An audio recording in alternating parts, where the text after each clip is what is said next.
Did you know that in 2016, billions of dollars worth of cargo was stranded at sea because a single shipping giant went under?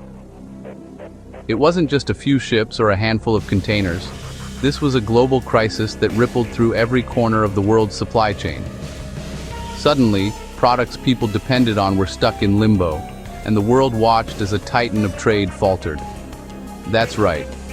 I'm talking about Hanjin Shipping, once the world's seventh largest container line, now a cautionary tale about the high price of unchecked ambition. For decades, Hanjin was a symbol of South Korea's economic rise, a company that seemed too big to fail. Let's rewind. Hanjin started in 1977, riding the wave of globalization. Back then, the world was opening up, and international trade was booming. Hanjin seized the moment, quickly growing from a local player into a global powerhouse.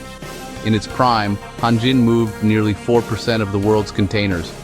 That's almost 1 in every 25 boxes you see on a cargo ship.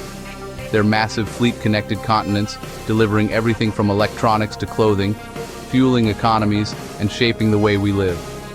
But here's where it gets wild. What looks like success on the surface can hide some serious cracks underneath.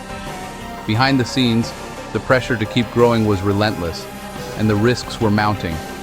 Hanjin couldn't resist the temptation to expand. The company poured money into new ships, new routes, and bigger terminals, always chasing the next big leap. They borrowed billions, betting big on new ships, bigger loans, and riskier routes. The thinking was simple: grow fast, dominate the market, and the profits would follow. But that strategy came with a dangerous downside. When the global shipping market tanked in 2008, Hanjin kept spending, thinking they could outpace the storm. Instead of slowing down, they doubled their bets, convinced that recovery was just around the corner. But the market was changing.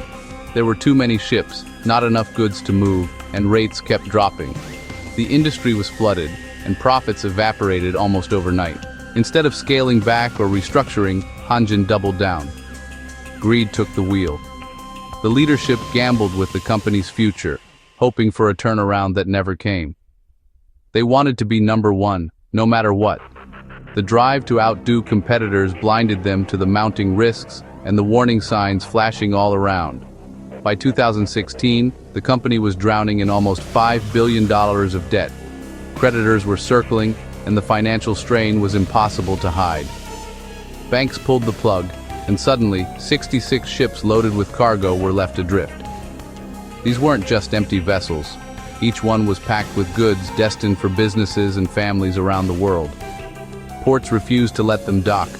Suppliers wouldn't refuel. The ships became floating prisons for their cargo, and crews faced uncertainty and hardship. Businesses from New York to Shanghai were left scrambling. Retailers, manufacturers, and even small shops suddenly found their supply chains frozen. Imagine being a retailer, waiting on that holiday shipment, only to hear your goods are stuck at sea. For many, it meant empty shelves, lost sales, and disappointed customers. It was chaos. Hanjin's collapse sent shockwaves through global trade, and thousands of workers lost their jobs overnight. The ripple effects were felt in ports, warehouses, and boardrooms across the globe. The fallout cost the shipping industry billions and forced businesses everywhere to rethink how they manage supply chains. Suddenly, everyone realized just how fragile global trade could be. So, what's the lesson? Sometimes it's not the storm that sinks the ship. It's the decisions made in the captain's chair. Leadership, vision, and humility matter just as much as size and ambition.